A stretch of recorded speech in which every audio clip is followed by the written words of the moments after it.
welcome to the Badass Breastfeeding Podcast. This is Dianne, your lactation consultant. And I'm Abby, the Badass Breastfeeder. And we would love to see you on Patreon. I say that every week, and I'm going to say that until every last one of you is over there hanging out with us on Patreon. It's fun. You should check out the tiers because we have a lot of different original content over there. And you could click the link at the top of the show notes under this episode, wherever you're listening from, or you can head to badassbreastfeedingpodcast.com where you will find a link over there. You'll also find all of our sponsors and their promo codes. And if you ever need anything, see if you can give them any of your business because they make this podcast possible.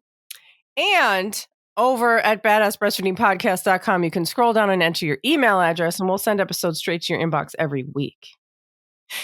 And we are still hosting our ongoing giveaway for people who leave reviews around the internet. Send us a screenshot of your written review or your stars or whatever, along with your address. Send that to badassbreastfeedingpodcast@gmail.com, and we'll send you a goodie bag of thank you for nursing in public cards and some stickers. And it's a lot of fun. And people do it, so don't be shy. They do. I sent out more this week. Yeah. They definitely do it. And you can spread those cards and the stickers all around your neighborhood and to your friends. And now Dianne has our review of the week. I do. This is First Time Mom. My doula sent me an episode and got me hooked. I love the honesty and straightforwardness. 10 out of 10 would and will recommend. So she said she loves us. I'm glad her doula is on the... I know. I love that, right? Yeah. Thank you, doulas. I know. Thank you. Thank you, doulas. There's a home birth midwife here that recommends my podcast to people, which I love. Oh, cool. So I know. So we love it when people spread the word and share the podcast. So thank you so much for doing that. And she is sharing along with her doula. So thank you. And I hope everything is going really well with breastfeeding. Yeah. Congratulations. Congratulations on First Time Mom. Yeah. Oh, God. I know. Whew, that's rough. I mean, even when it's going well, it's like, it's a lot. It's just so much. It's a huge life change, you know, and it's so exciting. It's just one of those things. It's so exciting. And well, I didn't feel excited. I felt panicked, but it's a very exciting time, and it's, you know, just an amazing process and an amazing thing. But at the same time, it's such a huge life change, and it can bring on so much stress and just trigger so much anxiety. And there's just a lot going on, and we're here to help you with that. But know that you're not alone. There is a lot happening with that first time mom stuff, for sure. I definitely felt alone. I felt like I was the only one who was like having issues, just emotionally. Oh, you know, so I'm like, hard. oh, I don't know what's wrong with me. Oh, I'm so panicked all the time. And it's such a terrible way to feel, you know, it really is. Terrible. It's such a terrible way to feel. And I know I talked to so many people, and I was included in this, and you kind of were too, where you don't just have a baby, like you have a baby and you make another life change. Like you move. I moved at the same time I had a baby. Abby decided not to go back to work at the same time that she had a baby. People switch jobs when they have a baby. And it's like, oh my God, there's so much happening. I couldn't imagine. I mean, I did the move thing, which was hard enough, but I have clients that are like navigating through job interviews and stuff like that while they're trying to figure out while they're on maternity leave. And it's so much. You just go through so much. Yeah. That's so rough. I remember when Jack was a few years old, but like he was going to occupational therapy, and the occupational therapist was really young, and she had just had a baby. And I remember her showing up one time late, and she had like throw up on her shirt, and she was just like all frazzled. And I was like triggered. I was like, ugh. I know. Ugh, I can't Poor even. thing. Ugh. Yeah. I know it. I know. I'm always like amazed and impressed when people show up on time to see me, you know, because it's like to get, and sometimes they're like, this is my first outing out of the house by myself. You know how terrifying that is to put the baby in the car by yourself and drive down the street and get on an expressway by yourself. And they're usually screaming in the car seat. Oh my God, it's so much. There's so much to it. I hope if any of you are pregnant, I hope we're not talking you out of it. Oh, yeah. Because... well, there's no getting out of it now. No, it'll be fine. It'll be rough and it'll be fine. That's just how it is. Mm-hmm. Yep. And we've all been there. We have all been there. Yeah. We've totally all been there.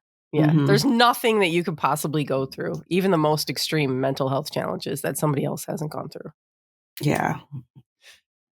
Yeah. So hopefully that will make you feel a little bit more not alone when you're going through it. Well, we're going to lighten the mood with some messages that we, there's some messages that I've been meaning to get to, and then some things that we found around the internet. Oh my God. And you guys, don't listen to the internet. Oh my God. I mean, some of the stuff is so like just, well, I say it's like blatantly ridiculous that you would like obviously not do it, but that's not true because you have a new baby and then you have like a professional telling you to do this. I mean, like you're going to do it. And I think we should just start off with what you found. Because you were just like, hey, look at this. And I was like, oh my God, we have to do an episode on it. So this came out. Wild. Where the hell did you find that? So this actually came out. It was funny because now last week, if you're regular listeners, last week we did an episode on cavities.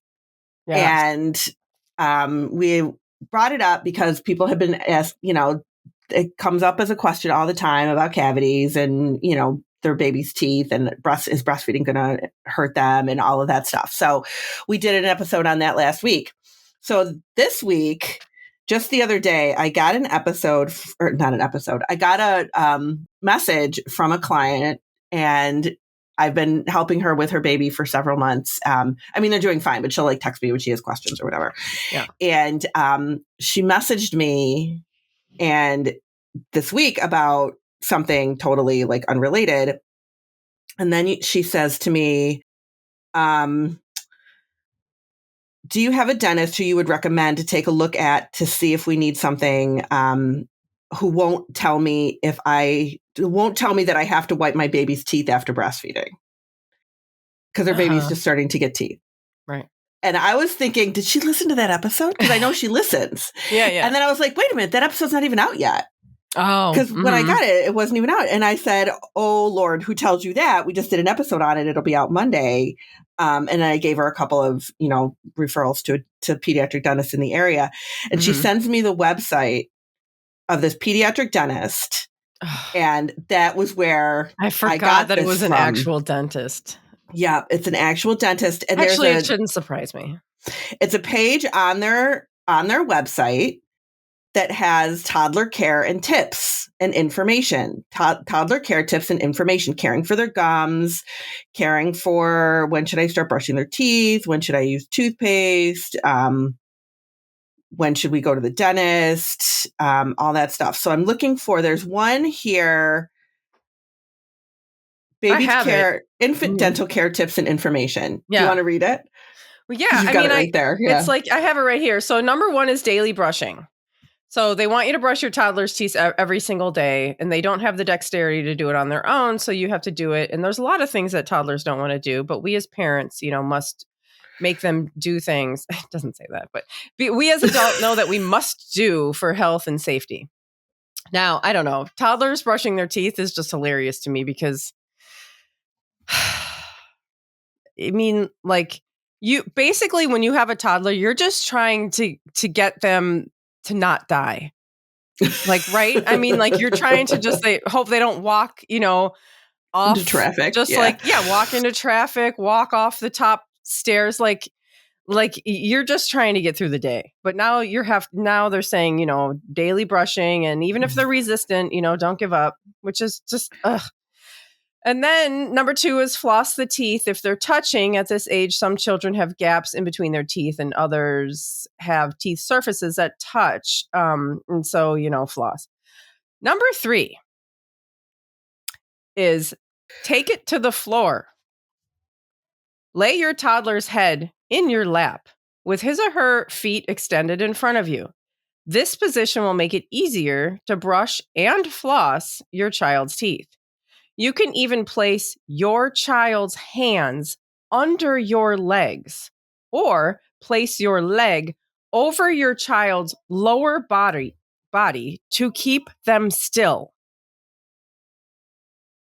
So I mean, this is like borderline fucking abusive. I mean, oh my God, sit on your child and hold them still. Oh, by the way, while that's happening, you're going to brush and floss their teeth. I can't, this is like it's outrageous to me. Mm-hmm. And you know what? It doesn't even really surprise me that much because we have a dentist now that we love who, like, when I tell her things that other dentists have told me, she's just like, what? Like the very first dentist that we went to, it was Jack, and he was just like not wanting to do it. And they had all their little tricks. They're like, oh, I think you have a little bit of breakfast on your teeth. Let me brush that off. And he just like wouldn't cooperate. He didn't want to. And, they were basically just looking at me. They're like, well, you're going to have to hold his hands. Like, we have to do this. We have to put this on his teeth. And like, you need to hold his hands like while I do that. And I'm like, oh my God. I can't, like, I'm going to hold him down here. You and I are going to hold him down. And like, what? Okay. Cool. This will be like his first memory of trauma. Right. I was just going to say that. Yeah. Yeah. And then, totally he was traumatic. like 3. And then we went to this other dentist who was really nice for a while, but then we got, I think it was Exley. So then we got Exley trying to go there and he wouldn't cooperate. And he said, you're probably going to have to find somebody and use like a papoose board. What? What's that? That is a board where you tie them down. With just a fancy name to it? Papoose? Yes. Like it's that board where you tie their feet and their hands down. Oh my God. I know. And I was like, holy moly. Oh my God. I can't imagine ever doing that. And this was like, okay, well, they're not going to be going to the dentist then. Because how is this even legal? How is this happening? So we actually went and found a new, not a new dentist, like a referred through friends. And she's amazing. She was like, I was like, so what do we do? Like, he has to have this done, you know, she was like, well, I mean, she's like, we just give him laughing gas. And I was like, oh my God, of course. You just give them a little laughing gas and they hold still. I mean, I'd rather do that than have them. I was like, holy shit. Yeah. On a board, like tie them down. No. Yeah. You give them a little laughing gas and they get a little high and then they're done. I mean, that's for like really small children who need dental work done. You know, you're not, and by the way, when you're holding a child down, are they opening their mouth? If they're screaming. I guess if they're screaming, and then they're going to be flicking their head back and forth. Mm-hmm. And so then you're going to hold their legs. And then trying to hold their head still? That sounds dangerous. Yeah. With a pointy object? Yeah. With a pointy metal object. Oh, and by the way, like, does your toothbrush have any toothpaste on it? And then jamming some like toothpaste in their mouth? Oh my God. I can't believe that people say, I mean, I'm glad just like outright from the beginning, I was like, I'm not doing this. I'm not doing it. Mm-mm. And like, if that's your thing and you're doing that and it works for you, whatever. But if that's like any bit weird to you, don't do that. Don't do that. This is a time, just like anything else, you are teaching your child a lifelong habit. You show them, brush your teeth with them. Be like, here's what we do. Get them an electric toothbrush. They think that's so funny. Something fun. Yeah. Yeah. Put that in their mouth, you know, something that makes noise or whatever. And you're building a lifelong hygiene habit.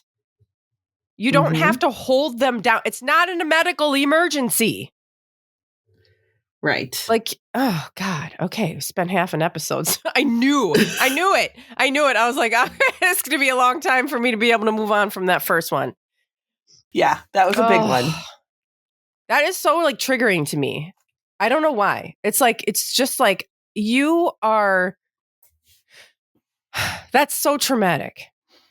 And do you think that that's going to help them with their lifelong like teeth brushing habit? No. I don't know. If somebody held me down and made me do something, I'd be like, that's the last thing I'm ever doing again. It's insane. Ugh. It's a ridiculous way to try to do something with a toddler. Like, and I didn't even, to be honest, like total transparency, I didn't even read the whole thing. I got to the point to where it said to hold them down or lay them down in your lap and brush and floss their teeth. And I'm like, floss a toddler's teeth? You want to try to floss a toddler's teeth? Like, you got to be kidding me. And then you were like, sit on them. And so did my client. She was like, yeah, they want you to basically sit on their arms. And I was like, I didn't even read that part. Ugh. Oh my God. Yeah. Jesus. Yeah. I have my kids at 10 and 13 are like making flossing a habit. Yeah. Yeah. This is not something that's going to happen overnight. Maybe you think it should happen sooner than that. Then that's fine. Make it happen sooner. But don't sit on your child. Yeah. Don't sit on them to make it happen.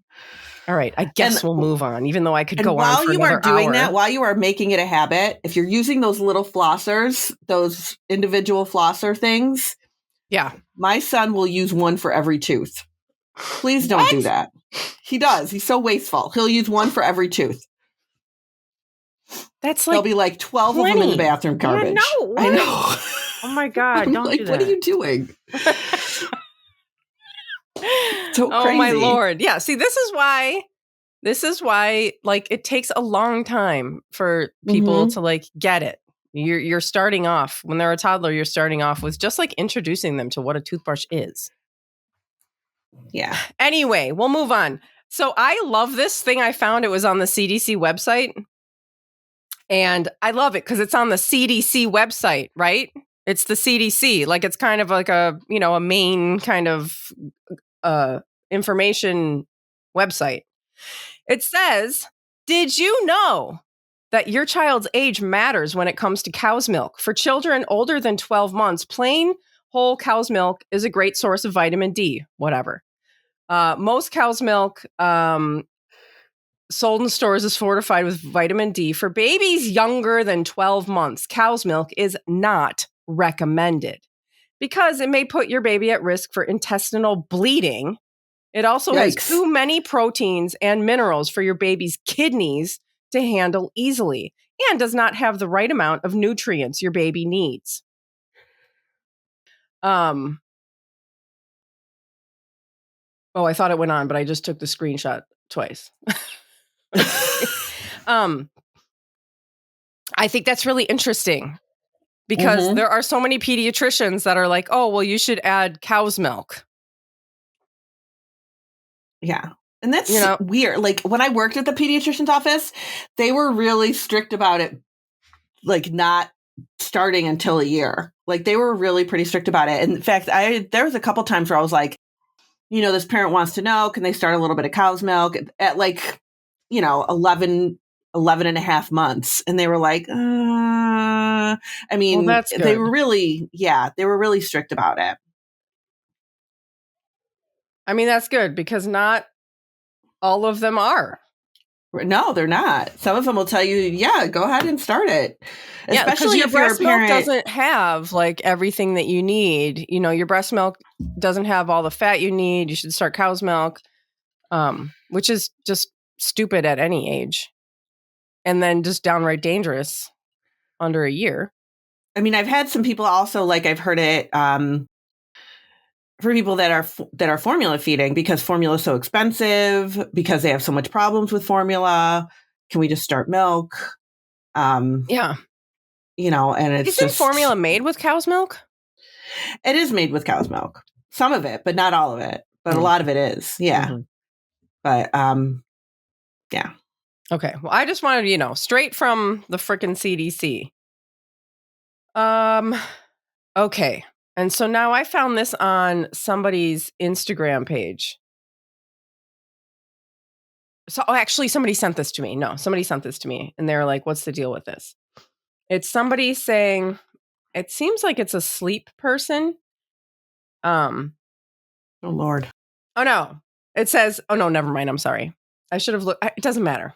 It's just the info. I'm not trying to call anybody out. I'm just trying to call out the information. It says, does breast milk get less nutritious as you wean? I like this one. Answer, yes. You make less and less milk as you wean, so overall it's less nutritious. What? That is not a thing, everybody. It is not a thing. I don't know where. She must just be thinking, oh, there's less milk, so less nutrition. Well, that's what I said to the person who sent it to me. I was like, well, if your baby is weaning and they're ingesting less breast milk each day because they're weaning, then I suppose they're getting less of the breast milk nutrition. But the milk itself does not lose nutrition, no value. Right. And your baby is replacing that with food. So there's nothing there that is, it's not true. And it just makes people be like, what? It's a very confusing statement. Yes. It's a very confusing statement. And it really makes breast milk look bad. It does. When your baby's older. I feel like it perpetuates the myth that breast milk, as your child gets older, becomes like water. It's like, well, your baby's older, your baby's over a year now or over 6 months, and your breast milk is just water. Right. It doesn't really have very many nutrients anymore. What? No. That's not how it works. Why would that even happen? Like, it isn't how it works. It's not how it works. Yeah. And it just is lies. It's lies. And it's something that she made up thinking, oh, well, it's less milk, so they're getting less nutrition. Yeah. I'm assuming that's what she was thinking. Yeah. I feel like if you're going to answer questions like that, you need to be very clear. Mm-hmm. Because you're going to confuse people and then make it, make it confusing. So if you come across that, feel free. I wonder if there was any comments with that. It was a story. Oh, it was? It was like one of these, like, ask me a question things. And so then the question is I'll tell you the wrong answer. Right. Ask me the question. I'll tell you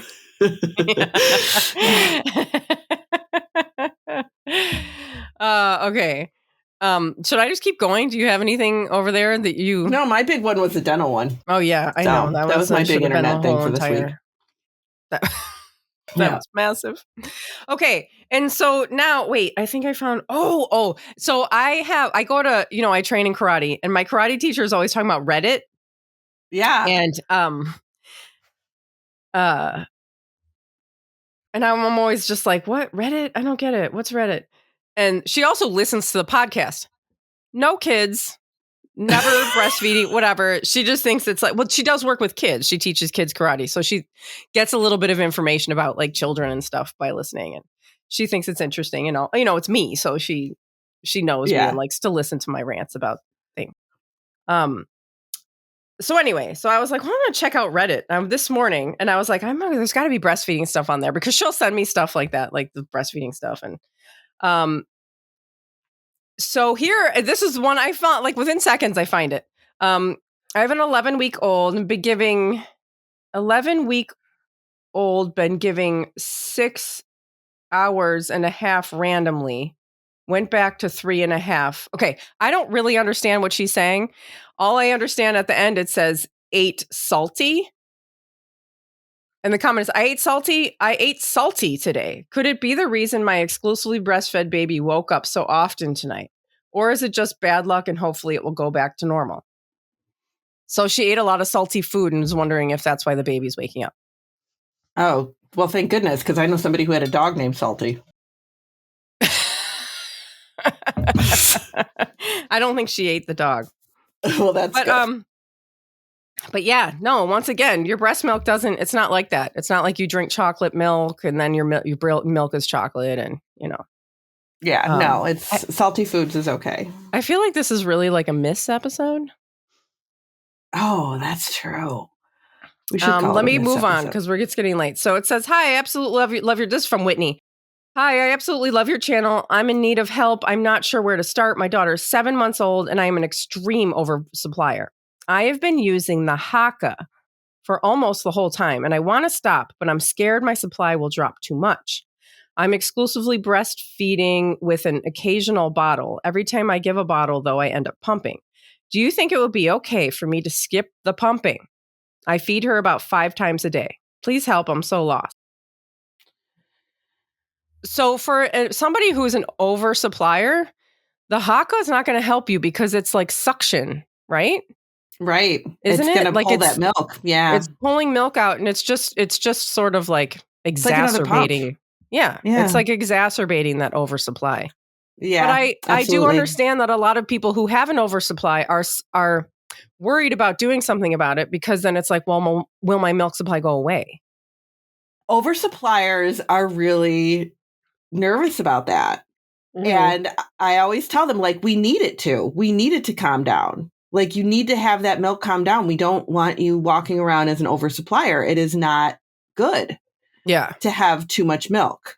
It's just not. But if it is okay. Yeah. If Whitney stops using the Haka, that will help. Mm-hmm. And it will not like dry up the milk. No. That's not a thing.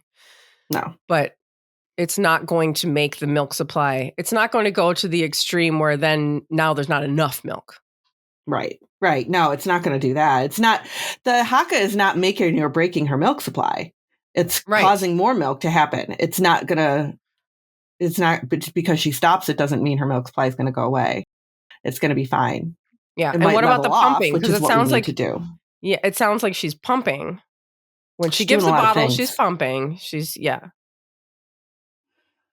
Whitney, you need to calm it down. Calm it down a little. No Haka. When she gives a bottle, though, she should be pumping at least a little. When she gives a bottle, she should pump. Yeah. Okay. Hopefully, she can feel comfortable doing that, because it'll be much better. Sounds like she's doing way more than she's even feeding. Yeah. Yeah. I mean, and that's probably I don't know what her origin story is, but she, maybe sometimes people create an oversupply by just immediately pumping and using the Haka and all that stuff. Yeah, and then you're doing it, and it just becomes this domino effect. Okay, and here's another one. So some of these are comments like there's podcast apps where you can leave comments, and our podcast is on so many apps that, like, I don't know. I think all these comments, we get notified that there's a comment, and it's usually like the only one. Yeah. But anyway, so I'm going to read this one. Why do pediatricians suggest 1-year-olds need 16 ounces of milk? Can we replace that with water? I plan on weaning off the pump at work and nurse at home. Just worried once my milk stash finishes. What then? Can I do 8 ounces of breast milk and 8 ounces of water while baby is being babysat, so my breast milk stash can last longer? So this is 1 year.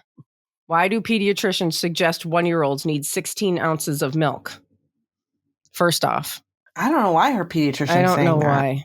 Yeah. And are they suggesting like cow's milk? And is it 16 ounces a day? Because the baby's getting more than that when he nurses, when they're with her. Yeah. So what does it matter what she gives at the babysitters? I don't know. And at 1-year-old, they can start having water at 1. Yeah, absolutely. And then she wants to extend her milk stash by giving a little bit of breast milk and then giving a little bit of something else like water. And she could totally do that. That's a really good idea, actually, to make it last longer. Mm-hmm. All right, last one. This is a head scratcher because I don't even know if we're going to have an answer, although you will have an answer because somebody might ask you this. I have a question about frozen embryo transfers and breastfeeding. Okay. We adopted several embryos and have been blessed with a sweet baby girl. My husband and I are thinking about another transfer. I did some research about breastfeeding during a frozen embryo transfer, and it seems like the information is mixed. I contacted my clinic, and they said I absolutely cannot be breastfeeding when I start the medications. I know this process is a delicate balance of hormones, but it seems like breastfeeding once or twice a day could be okay. Thanks for your input. And now I don't know if this is like such a like specific question that maybe we even want to just like cut this out of the podcast. No, it's totally, because people would probably have, I mean, it comes up every once in a while. We do hear this, but it would really depend on the medications that she's on. Which we don't know what they would be. I have no idea like what medications they are, but it could be something that is like, no, you really cannot absolutely breastfeed with that. Yeah. And if that's the reason, if the reason is because you have to be on certain medications, then I guess that would be the main question. Yeah, absolutely. And there's that wonderful website of infantrisk.com which would tell you. You can look up different medications and see what the research about it says.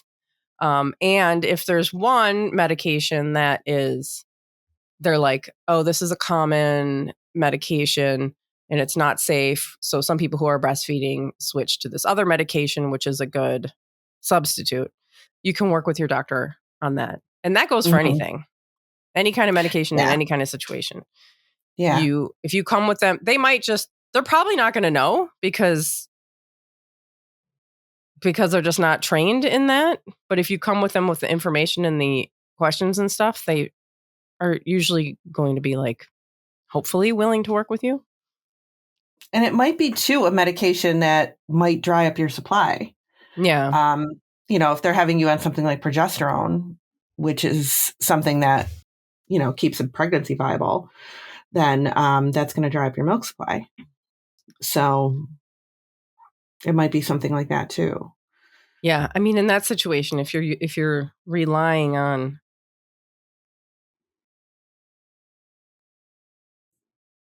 it's such a specific medical situation that, normally I would say like, oh no, you can just, everything can wait. Other things can wait. You can just wait till you're done breastfeeding. But a frozen embryo transfer, that's not something that can really wait. Yeah. I don't know. I really feel for people who are going through like different treatments to get pregnant because it's so complex and it just involves so many things. And you do end up having to make these sacrifices. I mean, there's so much amazing stuff that they can do now. That, I know. make parents into parents. And so I'm so thankful for the science. That's amazing. Yeah, like you said, there's some sacrifices. And we have come up with breastfeeding before. Yeah. Another thing that you could consider if you're really wanting your baby to have breast milk is donor milk. That's true. You could ask if there's people in your area or whatever who would be willing to donate their milk, and you can bottle feed your baby the breast milk if you want them to have, breast milk for an extended period of time. And she didn't say how old the baby was. No, I know. Yeah, she didn't. Because it would depend too a lot on how old that baby is. But that's all we've got. That was a nice mishmash of things. Entertainment, yeah. Bottom line, be careful what you read on the internet. Yeah. But thanks for listening. Thank you. Bye.